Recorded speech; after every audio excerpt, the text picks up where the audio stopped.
You are now tuned in to the lovely frequency.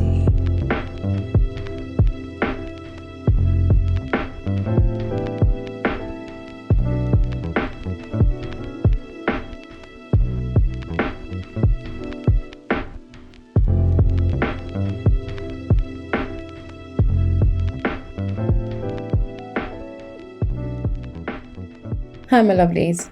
Welcome to the home of good vibrations, your sanctuary for soulful vibes and elevated stories.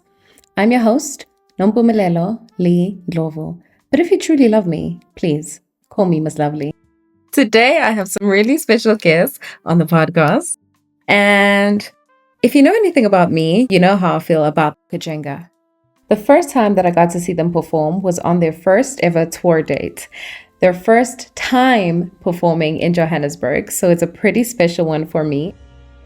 Please introduce yourselves, the instruments that you play, and tell me what's one thing that you love. Hi guys, my name is Jozi I. I play bass in the band, and yeah, I love the band. Yeah, I love the band. I love these guys. Hi guys, I'm Kino Sir. I am the drummer in the band. I love music. I love life. Yes. That's what I wanted. Hi, my name is Hope Hadebe and I play trombone in the band. And I love Kujenga. Hi, my name is Danal. I play saxophone and flute. I love music, art, film. Yeah, love it. Hi, I'm Bonga. I play trumpet in the band. Hey man, I love Jozi, man. I love Jozi. Oh, wait. I want to start off with Hope. You said you love Kujenga. What is it about Kujenga that you love, love, love? When you heard them play for the first time, when you saw the band, you were like, you know what? I got to be a part of this family. What was it about Kujenga that really inspired you to join along for the journey? So the first time I heard Kujenga, I heard the song Abaphantsi. It woke me up. Like, I arose and I just knew that these people are going far. This band is going far. I didn't know I was going to play in Kujenga, obviously. But I love especially the horn setup. I'm not really into like big band jazz music, so I really like combos. And my favorite combo setup is like rhythm section, trumpet, trombone, and saxophone. So that for me was just like pure gold. And also the sound that the band produces obviously is like top notch. So yeah, it's amazing to play. I love that, and I absolutely agree. Abaphantsi does have an amazing horn section. And we can't talk horns without talking about that solo, Mr. Wonga. We got to talk about that. I need to know, how did that come about? How did that whole composition come about? Where were you? Where was your emotional state of mind? Tell me the story about how that solo came about. Hey, look, the song, it was, so Skura, our previous drummer, he came with like the chords and stuff for the song. I was playing it for Zwide. Zwide's like, oh, this is crazy, no. I guess the rest is history, you know. I'm not sure exactly who wrote what, I won't lie. But that's but it doesn't matter. It doesn't matter. At the end of the day, it's all for Kujenga. It's all for Kujenga. No, I'm just hi there, bro. It starts like this. It's for Kujenga. It's fine. It's a collective thing now. Yeah. Mental space. I mean, obviously it's Abaphantsi, so it's like an invocation to the ancestors. So I'd say for me, it's always had that thing, not only from the spiritual sense, but also like the legacy of the music that we play, you know. So I just think it's one of those songs that are like really sound South African in particular. So yeah, that's what I've been thinking around. The solo, I think it was one of our takes. I don't know what happened, but I guess that's how it goes in the studio. It's like you don't know which take is the one that's gonna be the one that gets onto record. I actually didn't like it at first. I'm not gonna lie. What? That's crazy. But I think that's normal amongst musicians, actually. Yeah, yeah. I'm also wondering, what was it about Abaphantsi that you felt needed like I don't know if I want to call it a remix or a rework, because I know you redid it. Yeah, there's two versions. So I don't know if you want to speak more to that or if it should, does anybody, who's responsible for that? We just did the first version at a live in studio performance at Concept Records, and we released the visual accompaniment to the audio, and then the audio is kind of on its own. But we felt like it wouldn't serve the album flow, that the version that we did in the studio wouldn't connect I guess so well with the songs coming before and after it, in the way that we performed it, even though the arrangements are still the same. But in the beginning there's like Uskura, the guy who wrote the song, doing the drum intro in the beginning of the studio version. That's kind of just to also go into the conversation about how ancestors are awakened, you know, through the drum in African music and African culture. So we felt like that was part of the telling the story of, you know, the album itself. I love that. Why was it important for you to, I suppose, allow yourself to be a vessel for ancestral messages, you know? What drew you to, you know, wanting to make that kind of music that connects that deeply? Well, I think the past couple of years, we started to see more and more people accept the calling into their lives. And so African spirituality has actually made a little bit more of a visible like appearance in society, and people are understanding it more and accepting it more after previously having, I guess, the legacy of the Witchcraft Act in apartheid have people think that African spirituality is backwards, uncivilized. You're worshiping, you know, evil, essentially. Yeah, if you come from the Christian background, particularly. So we've seen that a lot of South Africans are in an awakening phase, and people that we know, close people, become healers, you know, and have accepted the calling. And I think the bigger thing is seeing how music is so spiritual. It feels like you are communicating with parts of yourself that existed before this time. So yeah, you just get that experience from music, no matter if you're like into African spirituality, Eastern spirituality, or wherever. Music is so spiritual that it feels like you're connecting to the ancestral lineage of your own, or even the lineage of the music that you play, because we were also trying to channel you know, our heroes and give thanks to them as being, you know, the guiding path for how we play. So that's the big reasoning behind that song.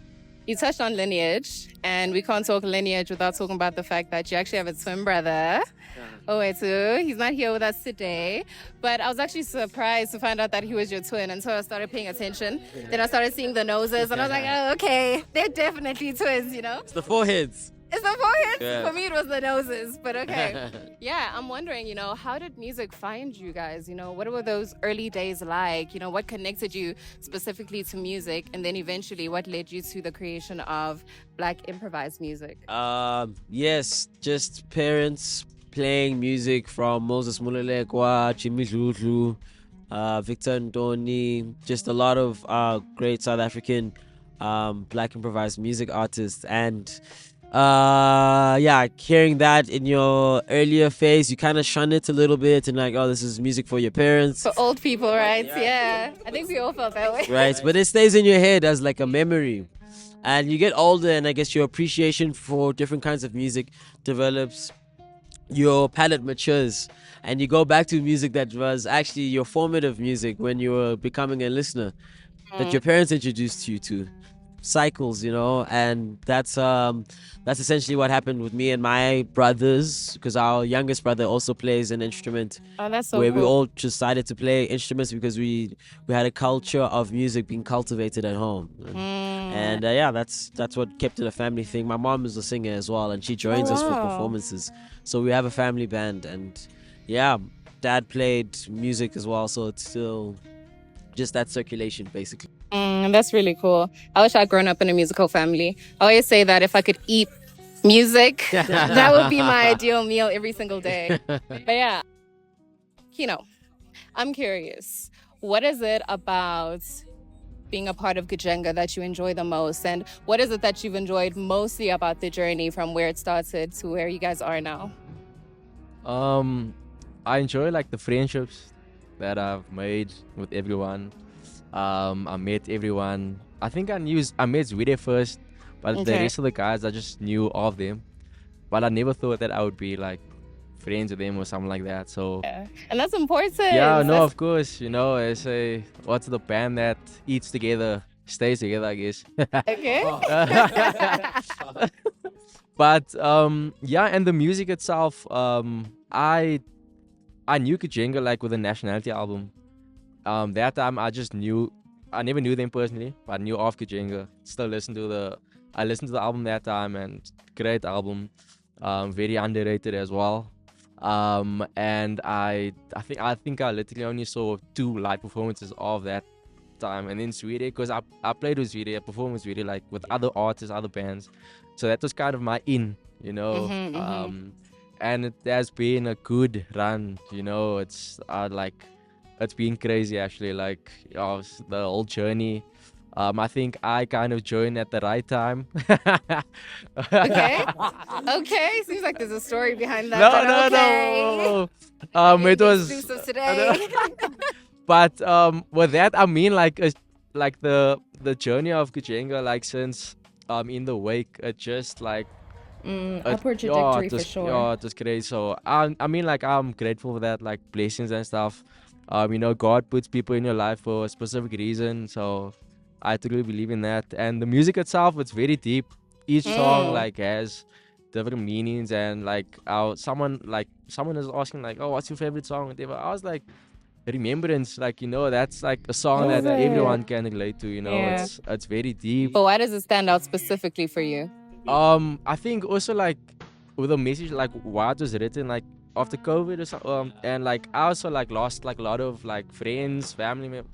Well, not family members, but friends, like close friends, and it hit hard, So when I heard that song, it's like, it's like you think back to that, and if you have other friends or family members, maybe their family members also passed away, so that's how the music like touches the next person, So even like with other songs as well, it can do the same thing. It doesn't matter if it's a fast song, a slow song. I feel like Kujenga will always like take you there.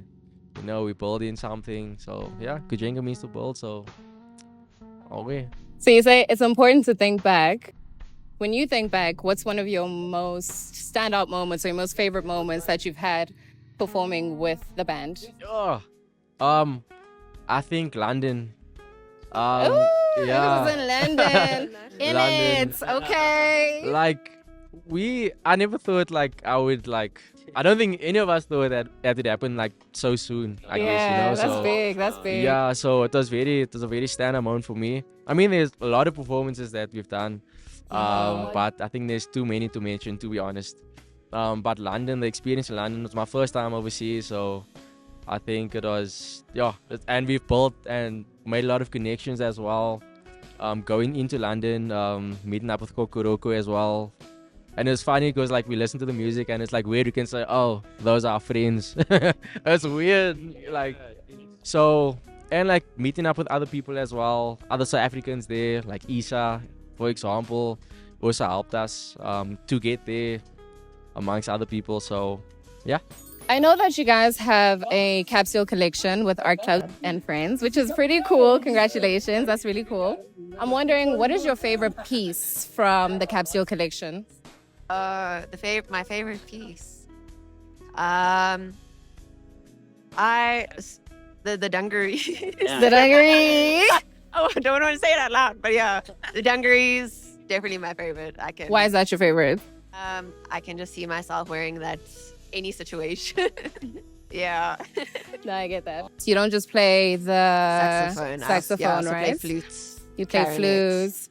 I hate to do the C, but if you had to choose just one Oh no. for the rest of your life, the only one you're gonna play, which one would it be? That is so difficult. Probably flutes. Wow. Yeah. Okay. It's like that's why I love this genre also, because I don't have to choose. If I was a classical musician, I would have to really focus on one. I love that. So yeah, don't ask me that question. Ever again? I promise I'll never ask you that again. Ever. So the flutes, I know that you got to play it at the show that you did with... With Benjamin Jefter. Yes. Yes. Tell me more about that show. What was that like for you, the experience, and then also getting to play your favorite instruments? Yeah, that was beautiful. And yeah, just knowing the album and then having Kujenga just bring something else to it. Yeah, and I think, yeah, he didn't. I don't know if he knew I played flutes, but then he was like, "Oh, okay, cool." And then he just came up with these beautiful arrangements. Yeah. Yeah. So yeah, I loved playing for that. And mostly, I guess I'm curious to know, how do you connect to the story that, Kujenga is constantly building and, spreading? The story of Kujenga. Well, I've had conversations with Zwide before, but like, for me, it's also really important. Just like themes of like justice and being authentic, because I love music and I love that message that a lot of musicians want to bring to music, but often I have musicians that actually end up disappointing me. Like you two, you can write a beautiful protest song, and in their personal life, you're like, so yeah. That's what I love about Kujenga, because I think, they say what they mean, they act in that way. So Yeah, I love that. Thank you guys so much for chatting with me. Before we wrap up, I just want to do something really quick. It's icebreakers, which I should have done at the beginning of the interview, but we do things backwards over here. Okay. So everybody's going to get to pick one card, and then you're going to get the mic, and you're going to answer that question for us on the card. Okay? Are you ready? Where do we start? Are we going to do it at random? Let's start with Zwide. Sure, this side. What game is this? You're going to find out. Only 1 week to find out. Pick a card. I do like this color. The yellow. You pick dreams. Let's hear. What part do you want to play in solving a global problem? Perfect question for Zwide. Let's hear. Oh man, what part do I want to play in solving it? I want to play the part that's the helpful, part. Like you gotta get a little more specific. A little bit more specific.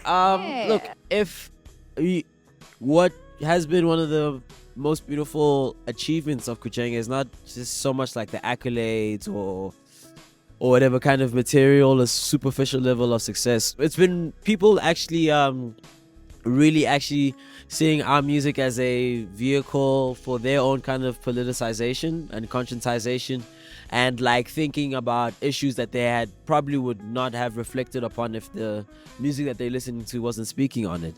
So the role that we could play is just a level of just like conscientization. I think that's what one of our favorite things about this music, particularly black music, has in terms of what it does.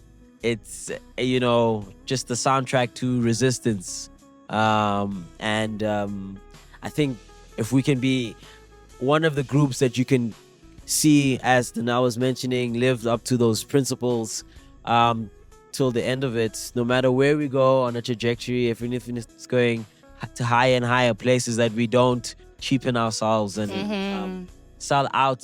I guess what this was all about to start with. That's the role that I would like to see us, me. That's beautiful. That's beautiful. More conscious music. That's what we need. Who's next? Who's next? Over. Everything. Y'all don't want my first few cards there at the top. Why are you scared? Nobody wants those. Nobody wants them. Shuffle them around.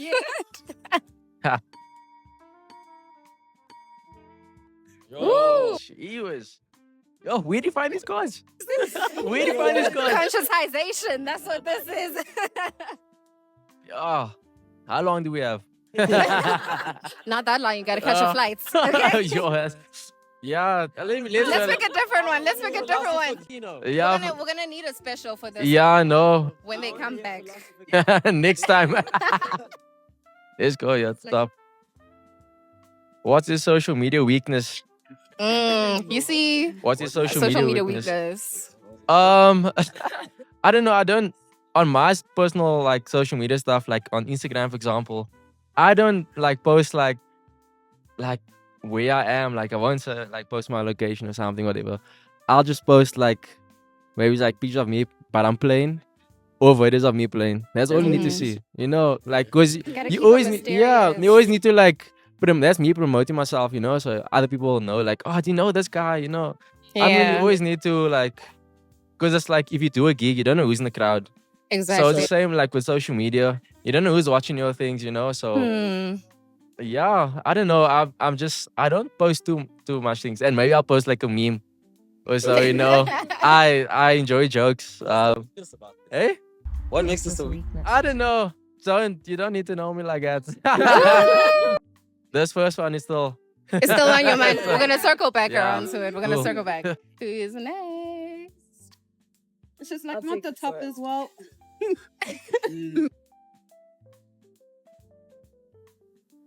Hey, that face you're making, Hope. What Hey. seemingly insignificant thing contributes greatly to your happiness? Ooh, tell us what makes you happy, Hope. Oh my gosh.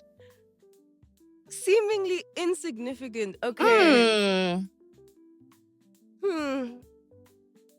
I think when I am alone in my room and I'm listening to a lot of like modern South African jazz, and in my mind, I imagine myself like playing as those artists because like I aspire to be them, and I act it out like I full on perform.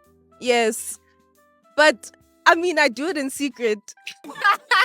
It's not a secret anymore, but I feel like it would be that. That brings me happiness. I love that. Some alone time. That's Yeah. that's special. Okay, thank you for that. Janelle. You guys don't want my cards there on top. At the top. Hey. What song best defines your life? Mm. Oh my gosh. Wait. Song best defines my. Yo, that's really hard. It is hard. Maybe Um, let's just say what song best defines your week, the week that you've had leading up to today. The week that I've had. Yo, I'm just constantly thinking Pink Floyd. I can't get away from Pink Floyd. That definitely doesn't define my life, but it's a big part of my life. Yeah. I grew up listening to a lot of Pink Floyd. I love Roger Waters. And it kind of goes back to that thing of he is like, I see him on independent news stations. Everything he says, I'm like, yes, I agree with that. He's a huge supporter of Palestine. Yeah. I don't know why I'm going back to, but if you ask me about music, I often get back to Pink Floyd. But yeah, and Roger Waters specifically. I love that. Thank you so much, Chanel. All right, Monks. Let's see. It's you, sir. I'll take the top one, in fact.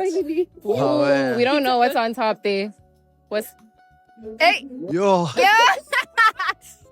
What is it? if you're given a year to live, what would you stop doing and what would you start? Woo! That's a good question. Stop doing. Given a year to live. Stop doing. I really think about it. Hey, I guess things to make money, you know. Like, hear me out. I'm not Okay. saying money's not important. I'm not saying money's not important, but with a year to live, I'd want to focus on the things that bring me joy, as opposed to just doing things that are just to make ends meet. You know what I mean? So I think that would be the thing that I stopped doing. What would I start? Honestly, I'd start hiking. I haven't hiked in a minute. And Wow. I feel like it's Cape Town. Why don't I Why don't you hike? do know what I it? mean? It doesn't actually make sense. But I feel like I've been lazy, bro. I've just been lazy. But of course, with a year to live, bro, I'm a hike. I want to see all the beautiful things and all of that. Yeah. Yeah. Let me not go deep. Okay, This go. one. That was beautiful. Okay. Oh, man. Thank you guys once again so much for taking the time out to do this with me. It's always such a pleasure seeing you here in Joburg. I'll forever have that beautiful memory of seeing that first tour date and then seeing you again at the Jazz Fest. It's always so amazing seeing you. So yeah, this is me wishing you luck for the future, more awards, more good times, more good vibes. And this has been the Lovely Frequency.